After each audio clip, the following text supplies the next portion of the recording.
And I'll have my specially selected remarks for you at that time. Alphabetized, I assume. You know, there's a lot of chiefs, retired and current in the room here today, and I think all of you will agree is that, you know, each generation of police chiefs hope that they leave their communities better off than they found it. Excuse me.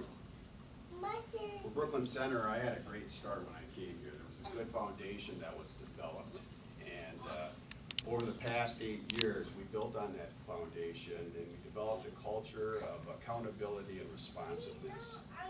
And as Kevin alluded to several times, as well as Kurt, our responsiveness led us towards, as a team, towards implementing several innovative approaches to reduce crime and improve community satisfaction.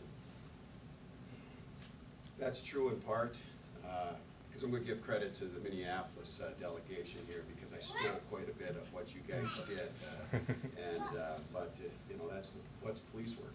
It's pirate ship. But and after you know, like I said before, we implemented several innovative approaches, and it required change. And change is tough. Change is hard.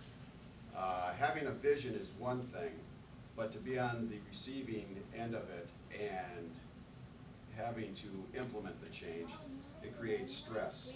And I appreciate the folks in this room who successfully implemented that change in several ways that you never know. And it worked. As a result, we have been very successful.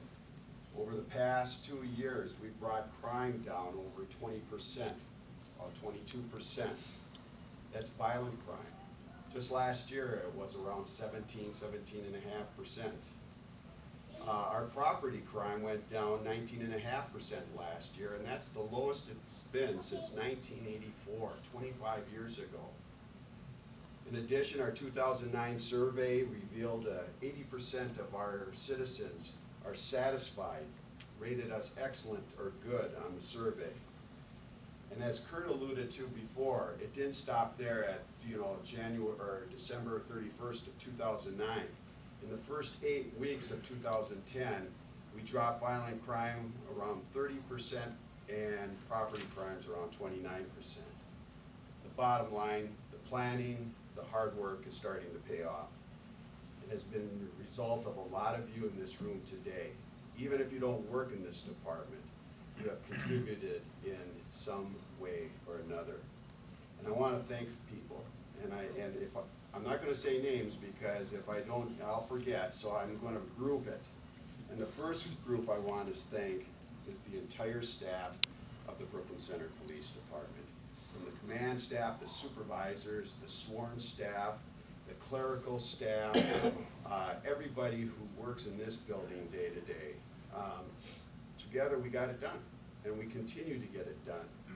And it's not only the staff that's working here today, and I have to say this because I see Stu sitting back here, it's the folks that retired or left us, in the last 8 years that I've been here. I've been I've been a royal pain at times. Yes. I was waiting for that punchline. But it's because I have great passion. I have big passion, and I have limited patience. But you are the folks who, at the end, the folks that work here, delivered and got the job done. And a big, big thank you goes out to all of you. I thank the council. I thank the city manager for the support.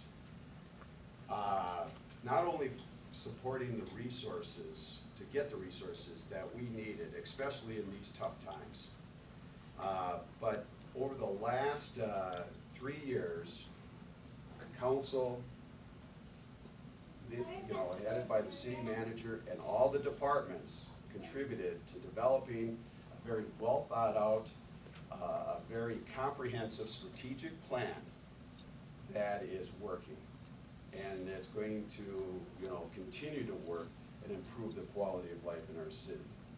And Kurt, I want to personally thank you, because I thought I was a pretty good strategic planner, Well, you took me up to the next level. You took me up to the gold level, the gold standard when it comes to strategic planning, and I appreciate that because I've been told many times by my new boss that, you know, I'll be using a lot of strategic planning. So stuck around 2 more years, Chief.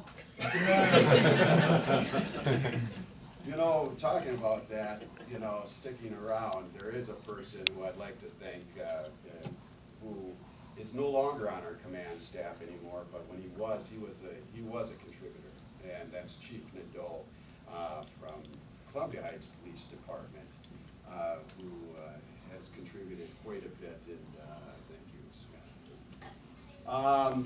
Then I go to all my law enforcement and community partners. I want to thank all of you, and because we all know crime and disorder has no boundaries. And in the past years, I've been fortunate to be part of many effective collaborations in addressing violent crime, youth issues, and our emerging immigrant communities. Our success is the result of the leadership of the chiefs, of the managers, of the directors, of the people who actually formed partnerships such as the Joint Community Police Project, as well as the Northwest Hemp and Violent Crime Collaborative. And I want to acknowledge a guy who's not here, but this whole Joint Community Police Project, where we won an IACP award, Civil Rights Award in 2009, it was the result of some guy calling me up, Wade Setter, one day and said, what are you doing? And I said, I'm just sitting here thinking about lunch. And he said, no, we're going down to the county boardroom and we're going to talk about immigration relationships. And I said, no, I'm thinking about lunch. He said, I'll be there in 5 minutes. You better be ready. And when we got down there, with the help of Commissioner Opat, as well as John McLaughlin, Bruce Knopf, Vinnie Cootie, our liaisons, Scott Nadeau, Kevin Benner, Jeff Ankerfeld up in Brooklyn Park, and others, Monique Dreyer, they got it done. I mean, the three of us, between Opat, Wade, and I, we might have had the vision, but the work got done by some very, very talented people. And the Northwest Hemp and Violent Crime Collaborative, I mean, where can you get?